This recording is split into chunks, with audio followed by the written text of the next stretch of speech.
I was thinking about these ideas and like kind of looking in the society I live in, trying to be like, okay, is this a real thing? Does this exist here? And I think in different areas of our lives we're masters, and in different areas of our lives we're slaves.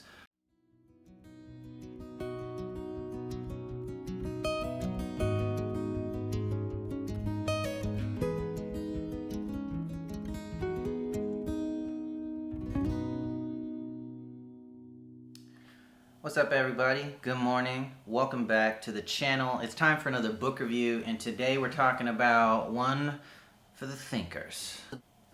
So this is the book we're talking about today, On the Genealogy of Morals. And, I don't know him, so I don't know 100% how to pronounce this last name, Nietzsche. I'm just going to say that. So if you have a problem with that, okay, maybe I'm mispronouncing it, but whatever. I'm going to be consistent at least. So, yeah. I've been wanting to read this dude for a long time, and interestingly, this guy's pretty intimidating, at least to me. Not because, actually, as I was actually reading it, I was like, okay. I'm not totally lost while I'm reading it. But, the way he's talked about in the popular culture and stuff, it makes it seem like he's just, so difficult to read. And I will say that I probably missed a lot of stuff and may have misinterpreted things, but there's other books that I've tried to read, like Hegel's Phenomenology of Spirit, and maybe one day I'll be smart enough to read this book, but it's like you're reading this book and it's like trying to confuse you. This book is trying to explain something, and so I appreciate that from Nietzsche a lot. These are both philosophy books, but I feel like he's trying to explain it. He's trying to just go wild and be like the smartest philosopher on the planet, whatever. Not to say that Hegel isn't smart and he didn't come up with a good thing. I've read a lot of good things about that book, and I want to someday understand it. I just haven't yet. But I'll get there. I'm working on it. So yeah, back to this book, The Genealogy of Morals, which I really like the front page, even though there's not a lot of pictures in this book aside from this. This book is very interesting, and I think after I talk about it a little bit, maybe this picture will make some sense. In the Genealogy of Morals, there's a bunch of stuff that I probably didn't understand, and there's a bunch of stuff that I probably misunderstood. So for all of the smarty smart pants people who have the correct interpretation that want to jump on me in the comments, go for it. All good. The internet's a place for everybody. But I'm going to tell you what I understood from my reading. I didn't take this in a class. I didn't study it. I didn't try to get the correct interpretation. I tried to read it like a book. And here's what I got. There's a lot of stuff going on in there, but I want to focus on the title, The Genealogy of Morals. And sometimes I get that wrong and say the Genealogy of Morality, whatever. Where the genealogy is kind of like your family tree. Like, where did you come from? What is your genealogy? Who are your parents? Who are their parents? Who are their parents? And that's for you. But in this case, we're talking about the genealogy for morals. So what are morals and where did they come from? Interesting question, because a lot of people run a good portion of their lives, they make a lot of their decisions based on their morals. But what are they and where did they come from? That right there sounds like a Pandora's box. So let's open that thing. There's some natural argument for we lived in the wild and morality is about kind of the what were you designed to do biologically, and we're designed to survive, we're designed to try and hunt stuff and whatever, and some of our morals or maybe what's valuable to us, what we think is the right thing to do, could come from our animal instincts and our kind of more primal part of us from our genealogy. But today's morals, and this book was not written today, I forget when it was written a while ago. Today's morals are not solely focused on survival and beating everybody and murdering things and that kind of stuff. There's other things involved. And so Nietzsche is trying to be like, yo, what's up? If that's true, that's where we started, how do we get to here? What's the genealogy? What's the evolution? So it's kind of like Darwin was talking about the evolution of species, which you can look at. Evolution goes from start to finish. Genealogy is kind of like not start to finish or finish to start. It's just like a picture of all the different things. And Nietzsche, I think, is kind of doing the same thing, but not with species. He's doing it with morality. And his main concept here, I would think, is what he calls the master morality and the slave morality. That's a S.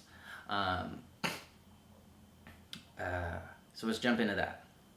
The master morality, I think, goes a lot more with the earlier, kind of more natural survival of the fittest thing, where the masters, they're the conquerors, the winner takes all. Basically, the strongest, the survival of the fittest is the rule of law. And so that's like kind of the natural, original morality that developed because we initially lived in that kind of situation. But as time moved on and we got more like civilized and domesticated and all that kind of stuff, more and more people were popping onto the scene. Just the populations were growing. We started like agriculture. We started making societies. We built toilets. We just paused and just think about how amazing a toilet with internal plumbing is, or indoor plumbing. That is such a crazy achievement when you think about, like, before there was a time where that didn't exist, and then somebody was like, hey, let's just like put all these pipes and tubes underground and connect it to this waterway. Like, it's such a crazy thing. I appreciate that. Thank you. That was a weird side note, but I think toilets are great. But yeah, we started getting this whole society infrastructure.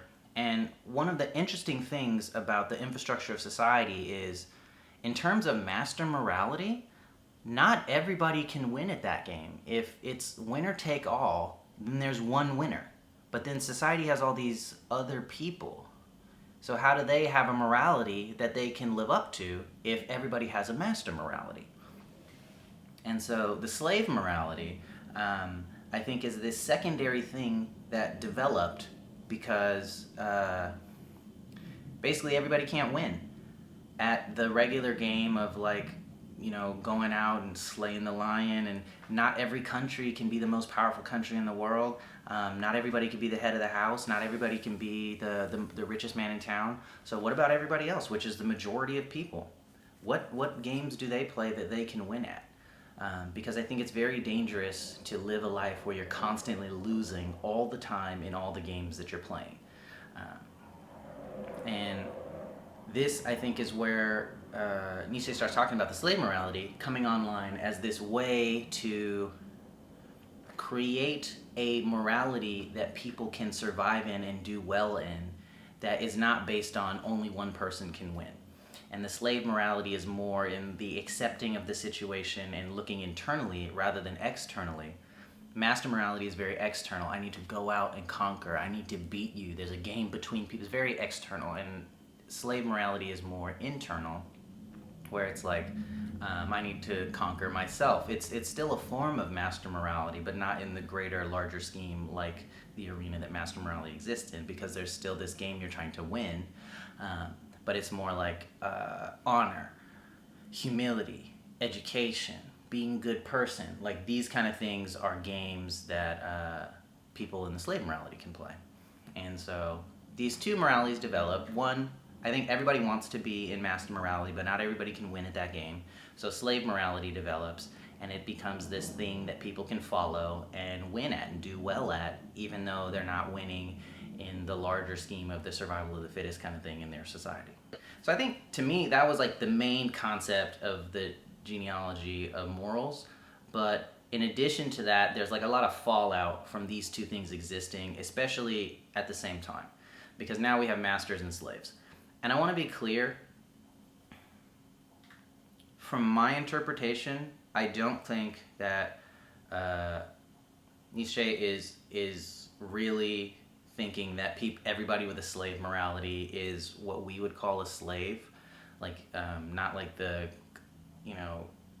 1400s in America, cotton picking black person that gets whipped. That, I don't think that's what he means, but he means more as like not the master, not the top. He has to accept something lower. But if you want more on that, you could read the book yourself. So we have these masters and we have these slaves that have to deal with each other, and the slaves do deal with the masters, the winners, the ones that are controlling everything, but they develop like a sort of resentment because they feel forced into the morality that they have, and it's the game they're playing, but for them it's kind of the only game in town, and they'd rather be the masters. So there's this constant development of resentment from the slave class, and it causes at times rebellions and that kind of thing. And then the master class, they can feel like entitled, or like God gave them this divine right to be rulers, and so they can get like really snobby and arrogant. And there's this whole play of society going on and stuff, and it talks about the type of people that are normally masters and the type of people that are normally slaves and stuff like that. But I thought the book was really interesting. There's other stuff in the book, like the ascetic ideal, I think, is in this book. And that's a very interesting concept all by itself. But I think the main concept in here, especially because the book is titled Genealogy of Morals, is this idea of master and slave. And what I was thinking was interesting was, after reading the book, which is more like the conceptualist was going on, I was thinking about these ideas and like kind of looking in the society I live in, trying to be like, okay, is this a real thing? Does this exist here? And I think in different areas of our lives we're masters, and in different areas of our lives we're slaves. Per these definitions of morality, where in some places we can win the game and we're the winners, and so we're like, yeah, you know, I'm good at soccer, so I just beat everybody at soccer, what's up? But in other areas we have to compromise, we have to give up on what we want, we have to make things work even though it's not ideal, and we're playing constantly internally between both these things. There's a struggle in each person, and then at a larger scale, sometimes between people. Sometimes there's a dynamic between people where there's a master and a slave. There's the winner of the tournament and everybody else that lost the tournament. But then there's that internally too. So it happens at all these different layers, I think, and it's a very interesting thing to talk about. What I appreciate a lot about Nietzsche is he's very blunt, he gives it to you straight, even if it's a little confusing, where he's not trying to sugarcoat anything.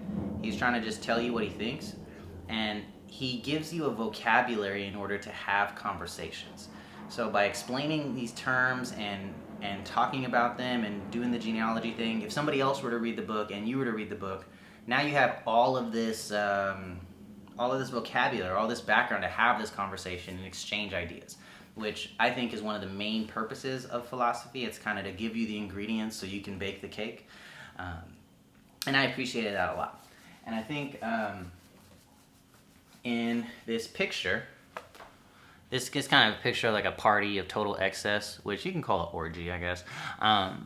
But there's this idea that the masters, they're the winners take all people. And so they have all this stuff, and the slaves, they have to deal with what they got. So the slaves, one of the things they want is like luxury and excess and ease, and so they're way more likely to engage in like these total overhauls of excess and desire escapism and stuff like that.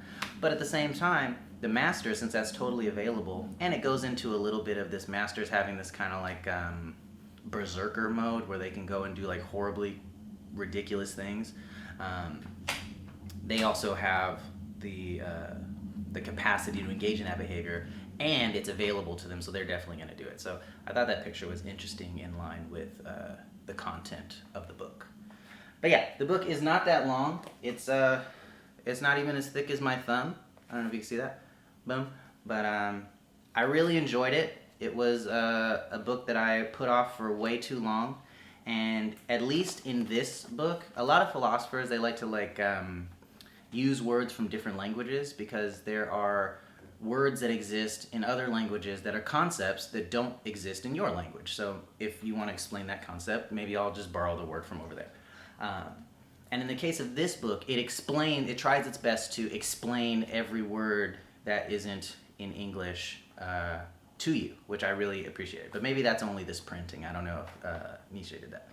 So the book is on the Genealogy of Morals, with a new translation by Douglas Smith. So, I mean, maybe I didn't read the real book because this is a translation, but because I don't think it was written in English.